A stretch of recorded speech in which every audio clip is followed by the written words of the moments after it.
ada sebuah arti permainan open yang pertama, yaitu memindahkan gelas yang berisi air dengan tali. Permainan ini terdiri dari 4 orang yang bermain. Di permainan ini kita disuruh untuk memindahkan gelas yang berisi air dari suatu sisi ke sisi yang lain menggunakan tali. Dalam permainan ini disediakan 3 gelas. Peraturannya, tali yang diikat pada gelas tidak boleh diikatkan menggunakan tangan kita. Nah, kita itu disuruh gimana caranya agar gelas itu bisa pindah tapi tidak boleh menyentuh. Nah, kita itu diajari berpikir kreatif gimana dengan tali tanpa menyentuh kita itu bisa memindahkan tanpa tumpah. Bagaimana cara kerjasama antara teman-teman yang ikut bermain dan bagaimana mengatur strategi yang tepat. Kita berkoordinasi. Nama saya Firman dan saya Sofyan. Nah, di sini kami akan menjelaskan tentang kegiatan outbound kemarin. Yang kedua pakai karung. Nah, yang karung ya. Itu ada 2 karung. Jadi digunakan sebagai alas. Bagaimana caranya? Dengan alas itu kita ke sisi yang lain. Nah, tetap kan 4 orang kan? 4 orang yang main tetap marah. Dari game ini apa yang kita dapat? Kalau menurutku sih kita harus memanfaatkan kesempatan dalam kesempitan itu. Dimana dengan 4 orang kita ada 4 orang di sana harus dalam satu karung. Setelah itu lanjut ke pos berikutnya, yaitu kita main kalau bisa ada 4 orang. Ya, ada 2 orang. Ada 1 orang yang main, yang nebak itu ditutup matanya, dan satunya berdiri di sisi lain yang ditebak. Itu yang ditebak kalau dari kelompok sendiri. Mekanismenya itu kan kita ditutup, jadi ditutup kita dikomando oleh 1 orang. 1 orang itu menggunakan suara. Nah, ngarahkan yang ditutup mata tadi. Yang di mata itu. Diarahkan, kalau sudah sampai dia cuma bisa nanya ini dari mana ya. Nah, yang ditebak itu hanya bisa mengganggu. Nggak boleh yang bicara. memastikan itu benar apa salahnya itu hanya panitia yang menyampaikan. Nah, dari game ini dapat apa sih? Kita bisa apa ya? Fokus. Nah, fokus pada perintah yang diberikan oleh si komando. Sebenarnya. Berikutnya saya akan menjelaskan tentang permainan yang bernama telur naga. Jadi peraturan dari permainan ini yaitu permainan ini terdiri dari 2 kelompok, yaitu masing-masing kelompok itu berisi 8 orang.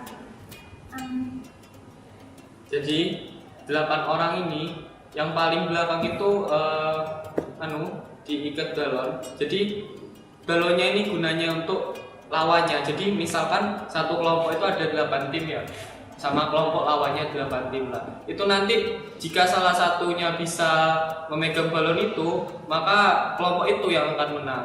Tapi tidak boleh tidak boleh melepaskan itu tangannya. Jadi harus tangannya gini terus sama satu kelompok itu 8 orang itu. Iya, nggak boleh terlepas. Jadi kesimpulannya itu dalam kita meraih kesuksesan itu kita tidak melupakan teman. Jadi intinya itu kita itu berjuang bersama teman-teman, maksudnya bersama teman. Kita juga tidak boleh meninggalkan teman dalam meraih kesuksesan. Setion yang 138. Di sini saya akan menceritakan pengalaman pada hari kemarin, yaitu pada permainan yang kelima itu memindahkan bola pingpong dengan menggunakan bambu, dan di dalam permainan itu terdiri dari 3 orang dengan memindahkan bola pingpong menggunakan bambu, dan tidak boleh sampai bola itu terjatuh. Apabila bola itu terjatuh maka harus mengulangi dari awal. Dan dari sini itu kita mendapatkan pelajaran bahwa dengan melakukan ini kita tuh dilatih bagaimana cara untuk berkonsentrasi, dan kita itu bisa mengerti batasan diri kita. Kita tidak pasti memiliki kekurangan, dan bagaimana cara menutupi kekurangan kita itu dengan cara yang lebih baik. Kemudian pada acara kemarin itu kita itu makan bersama dengan teman-teman.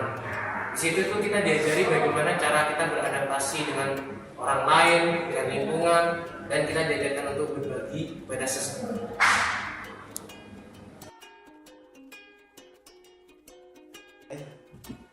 saya Afif Mangkiranto Azirin dan ini teman saya Nurandita Prasetyo. Jadi di sini kami akan bicara tentang budi pekerti.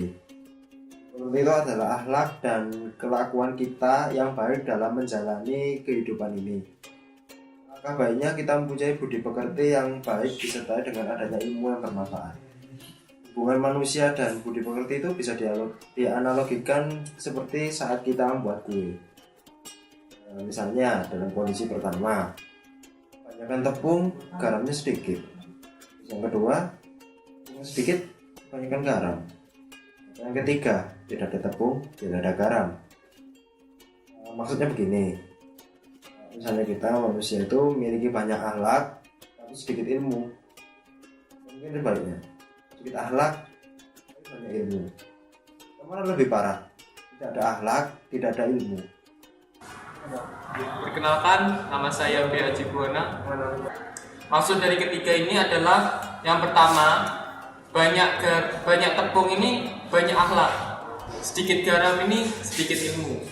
Yang kedua, sedikit akhlak dan banyak ilmu. Yang ketiga adalah tidak ada akhlak dan tidak ada ilmu. Menurut kalian lebih baik yang mana? Lebih baik lagi jika banyak akhlak dan banyak ilmu. Bagian adab itu ada 4. Yang pertama kepada Tuhan, yang kedua kepada sesama manusia, terus yang ketiga kepada yang lebih tinggi. Baik kalau tinggi kedudukannya kita harus menghormati, kalau kedudukannya sama seperti kita sesama teman gitu harus saling menghargai. Kalau yang lebih rendah kedudukannya, kita itu harus menyayangi satu sama lain. Terus yang terakhir, yang keempat itu pada lingkungan sekitar. Juga. Perkenalkan, nama saya Miftahul Hasan. Yang pertama, yaitu berakibat baik bagi orang lain. Yang kedua, yaitu membuat orang lain senang. Yang ketiga, yaitu benar dan adil. Yang keempat, yaitu tulus. Yang kelima, yaitu menahan emosi. Hai, bertemu dengan saya lagi, Aldian Denis Bari. Perkenalkan, nama saya Gigi Rizky Emilia. Di sini saya akan menjelaskan mengenai potensi. Apa itu potensi? Potensi diri. Apa sih potensi diri itu? Ah iya, seperti gini loh. Potensi diri adalah kemampuan yang terpendam dari diri kita sendiri. Paham? Potensi merupakan kemampuan yang mempunyai kemungkinan untuk dikembangkan, kekuatan, kesanggupan, atau daya. Menurut Kamus Besar Bahasa Indonesia, kemampuan terpendam yang biasa digali atau dikembangkan dan dimaksimalkan untuk menambah nilai diri dan meningkatkan kualitas tujuan. Paham? Nah, dari potensi tersebut, kita itu harus menggali apa yang ada di dalam diri kita sendiri. Nah, cara mengenali potensi yang kita miliki, yang pertama, mengenali diri sendiri. Kenali diri kita sendiri. Siapa saya, siapa kamu. Kenali. Yang kedua, Kenali motivasi hidup. motivasi hidup. Motivasi hidup ialah bagaimana caranya kalau kita malas? Bagaimana kalau kau malas? Motivasimu itu apa? Itu. Yang ketiga, Tentukan tujuan hidup. tentukan tujuan hidup. Mau kemana Anda? Dan cita-cita Anda kemana itu? Tentukan tujuan hidup Anda. Mau kemana Anda? Tujuannya mau apa? Untuk apa? Yang keempat, Buang pikiran negatif.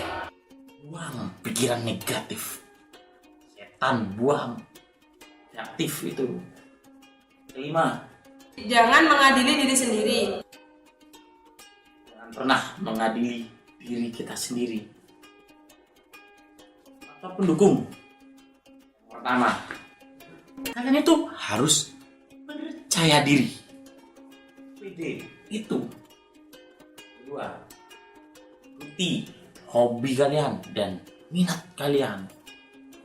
Yang ketiga, bergaul Nah, seperti contoh, apabila kamu bergaul dengan orang yang jualan parfum, kamu akan ikutan harum. Nah, malah sebaliknya, kamu bergaul sama orang yang jualan ikan, amis nanti. Nah, itu. Dapat disimpulkan, maka siapapun kita menjadi besarlah dengan keunikan diri kita yang tidak dimiliki oleh orang lain.